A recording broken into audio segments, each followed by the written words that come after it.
The majority of that is made up by the first stage of the rocket. Today's booster, tail number 1073 in the SpaceX fleet, has flown 14 times before, going for its 15th time tonight. We'll talk a little bit about that booster history in just a few minutes. The base of the first stage are 9 Merlin engines, which burn rocket-grade kerosene and liquid oxygen, producing 1.7 million pounds of thrust. Around the engine compartment are the black carbon fiber landing legs that will be used to land the first stage on the drone ship, a short fall of gravitas. Above the first stage is the inner stage. This is a composite structure consisting of an aluminum honeycomb core which is surrounded by carbon fiber. In the inside image on the right-hand side of your screen, you can see those deployable hypersonic grid fins. These are titanium winglets that provide stability and steering for the Falcon 9 as it comes back through the atmosphere tail first, like a big old dart towards the drone ship. At the top of the inner stage are 3 mechanical latches that attach to the Falcon 9's second stage, and at first stage main engine cutoff, high-pressure helium is used to release those latches. 4 pneumatic pushers ensure a clean separation. Second stage engine nozzle is also housed safely inside the inner stage adapter until stage separation. Speaking of that second stage, the upper stage of the Falcon 9, powered by a single modified Merlin engine called a Merlin vacuum engine, or an MVAC engine. It's equipped with a large nozzle which is optimized for burns in the vacuum of space, hence the name. It produces more than 200,000 pounds of thrust, and it will be fired twice on today's flight to place the 23 Starlink satellites into their intended orbit. Same as the first stage, the MVAC burns the same propellant mix, liquid oxygen and RP1.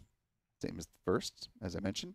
And following Starlink satellite deployment, there will be a third burn of that upper stage, a deorbit burn to drive the upper stage back into the atmosphere, where it will burn up, helping to eliminate the risk of creating any unnecessary space debris on this mission. Finally, as we're now T-minus 11 minutes, 57 seconds and counting, talk about the payload fairings, piece of the rocket that encapsulates the 23 Starlink satellites. They're made up of a carbon composite material that is 13.1 meters or 43 feet tall. They are 5.2 meters or 17.1 feet in diameter. The two halves of the payload fairing will be recovered a little further downrange from where the first stage lands on a drone ship. They gently splash down into parachutes. SpaceX will use the recovery vessel Doug to scoop them up out of the Atlantic waters, return them to Port Canaveral, where they will be brought back by ground transport to Cape Canaveral Space Force Station, refurbished, and turned around for a future flight. Remember, one of our colleagues, John O'Connor,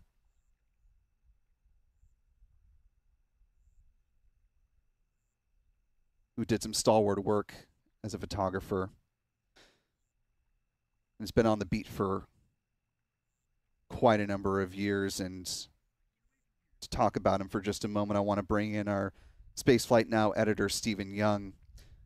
So Stephen, I'll turn the mic over to you. Just your thoughts on the passing of John as he was out amongst our colleagues doing what he loved, getting ready to support a rocket launch. Stephen. Thank you, Will. This week, we lost a valued member of our space media family.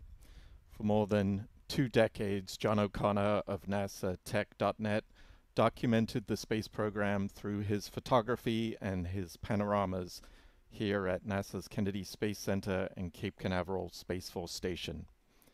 He died unexpectedly on Tuesday, doing what he loved best, photographing launch operations here at the Cape. We want to thank our friends and colleagues in the news media and NASA who were there for John on that difficult day. He will be missed. Ad Astra, John.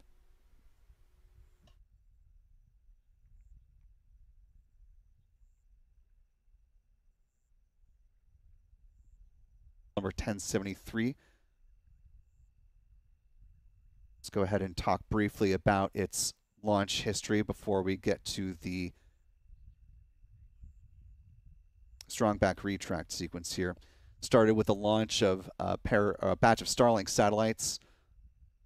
It was on May 14th, 2022. Almost 2 years exactly from today. Starlink 4-15.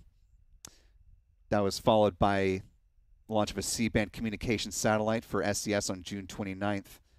pair of Starlink missions, 4-26 and 4-35 in August and September of that year, followed by a mission to the moon, the Hakuto R lander for Japan-based company iSpace. Moving to last year, Amazonas Nexus launched on February 7th from Pad 40. It was followed by mission to the International Space Station, Commercial Resupply Services, or CRS-27 on March 15th. That was followed up by a number of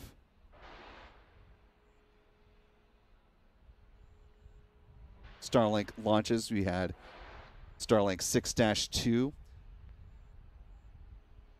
5-11, 6-12, 6-27, 6-37, and 6-41. And most recently, there was the Bandwagon 1 mission, a rideshare mission, launching on April 7th. With that, we're starting to get some... Go for launch. And with that call, we are now 25 seconds away from the liftoff of the Falcon 9 rocket. T-minus 30 seconds and counting. 15 seconds. And here we go. 10, 9, 8, 7, 6, 5, 4, 3, 2, 1. Engine ignition and liftoff. Liftoff of the Falcon 9 rocket on the Starlink 6-58 mission. Getting ready to add 23 more Starlink satellites to the constellation in low Earth orbit, bringing the total to 6,000 orbiting the Earth.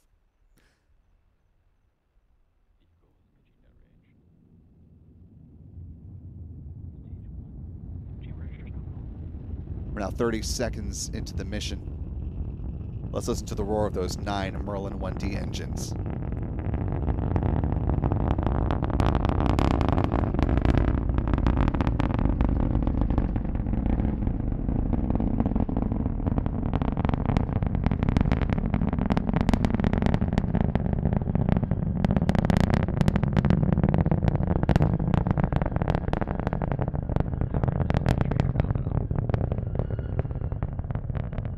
Now a minute into flight. Falcon 9 coming up on max Q, the point of greatest aerodynamic pressure on the vehicle.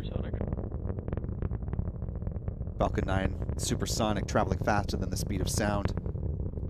Some great tracking views from our team here. Max Q. Got the call of vehicles pass through max Q. Coming up will be a few different events in fairly rapid succession. We'll see first stage main engine cutoff, or MECO, at about 2 minutes and 25 seconds into flight. That'll be followed by stage separation 3 seconds later, and then second stage engine start, SES-1. It'll culminate with the fairing deployment. MVAC engine chill has started. Just about at the 3-minute mark. Some great shots from our team here.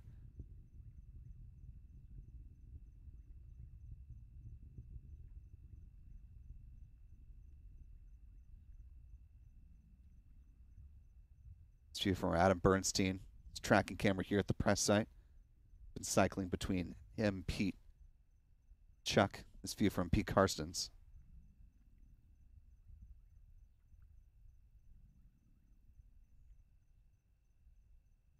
Now about 5 seconds away from MECO.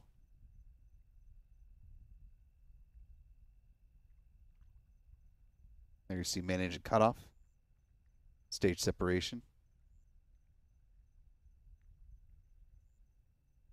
Second stage engine start. MECO?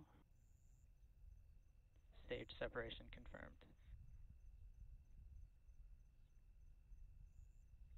MVAC startup. And some great views from the onboard cameras there. The Falcon 9 first and second stages. Coming up on fairing deployment in just a few seconds. See those grid fins deploying on the Falcon 9 first stage. There you see the payload fairings now falling away in Pete's camera view. Great shot, Pete. Should see the same momentarily on the SpaceX feed. Fairing separation confirmed. And there you have it.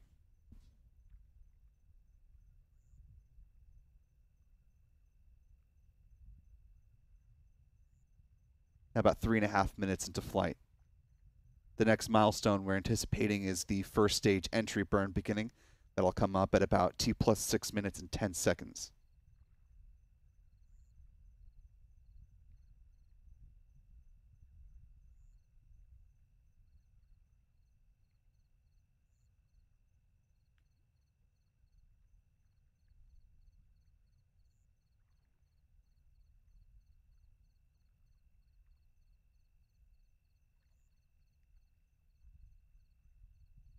Now a little more than 4 minutes into flight. So far, all going smoothly with this mission.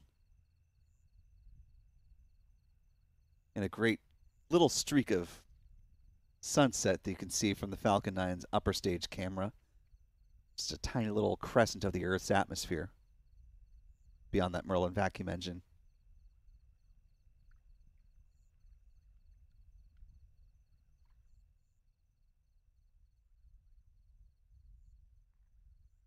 Those bursts that you're seeing from the Falcon 9 first stage camera view, there's the cold gas thrusters which help to adjust the attitude of the vehicle.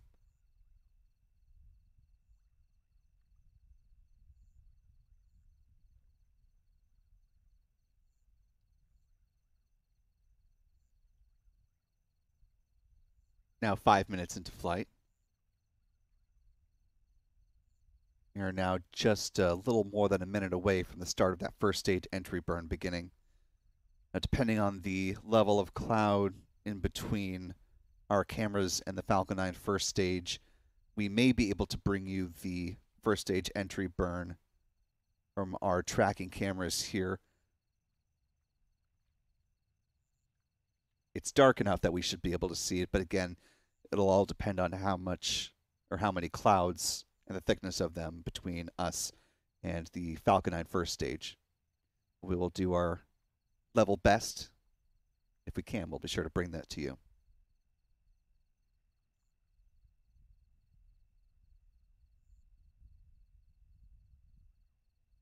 Now less than 20 seconds away from the first stage entry burn beginning.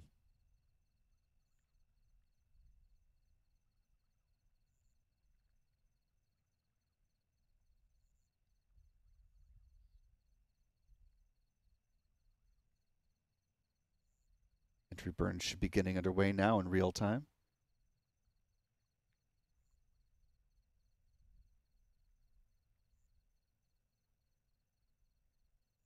And some great work by Stage 1 entry burn startup. our team here. First Stage 1 view FTS is saved. from Adam. Now we're looking at Pete's camera. Well done, gentlemen. That entry burn now wrapped up in real time. We're seeing it coming in at a slight delay from the SpaceX feed.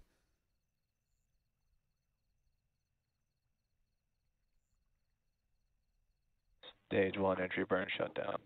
Stage 2 FTS is saved. Some good callouts from SpaceX as things continue to move nominally on this flight. That glow that you're seeing in Chuck Briggs' camera, that is the Falcon 9 second stage. That Merlin vacuum engine that you see there in the bottom right-hand corner of your screen, those are the views of it from our tracking cameras on the ground in real time.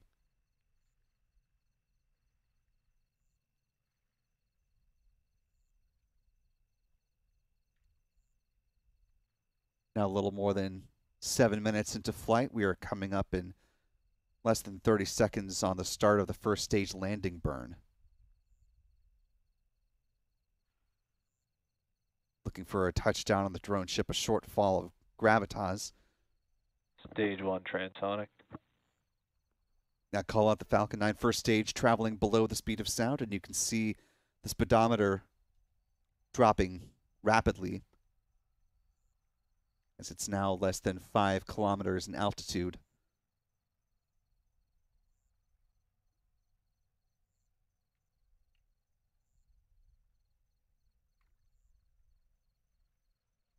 Stage 1 landing burn. Should see some drone Stage 2 in terminal guidance. ship views coming up on the right-hand side of your screen.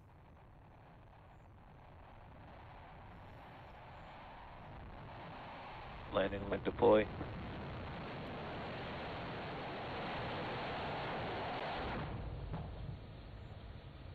Stage 1 landing confirmed. And a good touchdown of the Falcon 9 first stage, B1073, and what sounds like a new addition for SpaceX, getting some audio from the drone ship for the landing, which is very cool.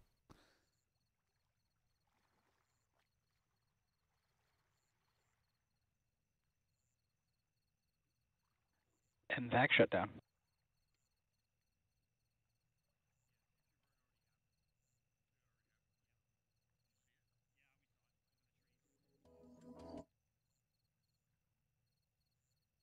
And with that call for the MVAC shutdown, the Merlin vacuum engine will cease firing, go into parking orbit, where we'll coast until about T plus 54 minutes and 9 seconds.